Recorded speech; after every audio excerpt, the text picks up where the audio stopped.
Persons accuse ఎవరైతే ఉన్నారో వాళ్ళది ఏ పొజిషన్ అయింది అనేది వాళ్ళ సెకండ్ డే మరి వాళ్ళ ఇన్వెస్టిగేషన్లో కూడా అడ్వకేట్లు ఈరోజు కంటిన్యూషన్ చేస్తున్నారు. దేనికోసం చేస్తున్నారు? ఇన్వెస్టిగేషన్ తరగతిలో కావాలి.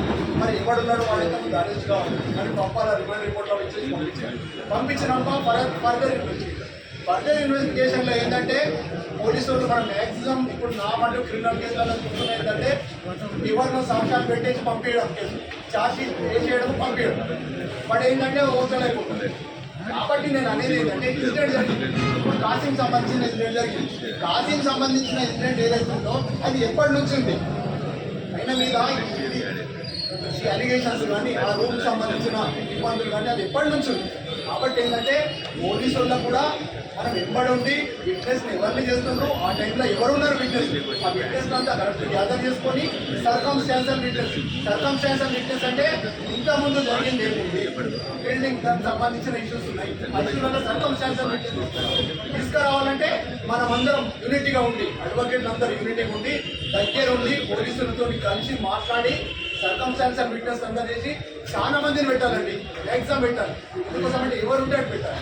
పెట్టినప్పుడు ఏంటంటే మనం పెట్టిన కేసు ఏదైతే ఉంటుందో, ఒక అడ్వకేట్ మీద దాడి జరిగినప్పుడు ఒక కేసు ఏదైతే ఉంటుందో సర్కమ్స్టాన్షియల్ విట్నెస్, ప్రజెంట్గా ఉన్న విట్నెస్ వీళ్ళందరూ కలిసి కేసు నడిపించినప్పుడు ఎవడన్నా దాడి చేయాలనుకున్నప్పుడు అడ్వకేట్ల మీద కూడా వాడు భయం పడాలి. అడ్వకేట్ మీద ఎవరు కూడా చేసి చేసుకోవద్దని ఎందువల్ల మనం నేను అందరూ చెప్తున్నాను. యూనిటీ ధర్మ కాదు, యూనిటీ వేరే విషయాలు కాదు. మనం ఏంటంటే కేసులో ఏం చేయాలి, కేసులో మనం ఏం చేయాలి, విట్నెస్ కరెక్ట్ ఉన్నారా లేదా, విట్నెస్ హోటల్ అయితే సర్కమ్స్టాన్షియల్ విట్నెస్ ఎవరు ఉన్నారు, దీన్ని అంతా మంచిగా తీసుకొచ్చి మొత్తం టోటల్ అయినప్పుడే ఛార్జ్ షీట్ ఫైల్ చేసినప్పుడు అప్పుడు ఇక్కడ ఉంటే ఇక్కడ మనమే ఉంటాం కదండి. ఇక్కడ మనమే ఉంటాం. తోటి మిత్రుడికి ఏం జరిగిందో సజెషన్ ఇస్తాం. మంచి మంచి మేధావులు ఉన్నారు, ఎట్లా చేయాలి ఏం కథ అన్న రాజేందర్ రెడ్డి సాబ్ కానీ గోపాల్ మన పెద్ద పెద్ద వాళ్ళు ఉన్నారు. క్రిమినల్లో మనకంటే మంచి వాళ్ళు ఉన్నారు. దాన్ని మీరు ఏమైనా చేద్దాం, వాటికి ఇంప్రెస్మెంట్ జరిగేటట్టు చేద్దాం, మంచిగా శిక్ష పడేటట్టు చేద్దాం. అప్పుడు ఉంటుంది కదా మొత్తం మేము వాడిని రానియకుండా చేద్దాం. వాడికి ఎవరైనా బెయిల్ బీ లేకుండా, బెయిల్ అంటే కూడా ఆల్రెడీ మనం 41 నోటీస్లో వాడు డైరెక్ట్ ఛార్జ్ షీట్ వేసినప్పుడు వేస్తున్నాడు. కాబట్టి కేసులు మనం మొత్తం కేసులు స్ట్రాంగ్గా చూద్దాం. స్ట్రాంగ్గా చూసేసి వాడికి శిక్ష పడ్డప్పుడు ఇప్పుడైతే మనం చేస్తాము అడ్వకేట్ మీద ఫస్ట్ ప్రివెన్షన్ అదే అంటే నేను చెప్పండి. మన కోసం దానికి ఛార్జ్ పెట్టండి మాకు అడ్వకేట్ అంటే సరే అది 100% ఉంటుంది.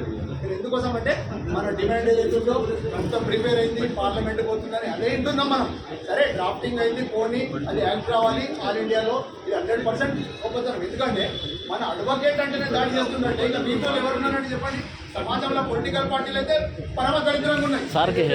పొలిటికల్ పార్టీల గురించి మాట్లాడే పొజిషన్ లేదు, నేను మాట్లాడలేను, నేను ఏళ్ళ కూడా సభ్యత్వం లేదు, కానీ ఇంతవరకు కూడా సభ్యత్వం లేదు, ఏ పార్టీ ఫేవర్ ఉన్నా బట్టి నేను కాదు.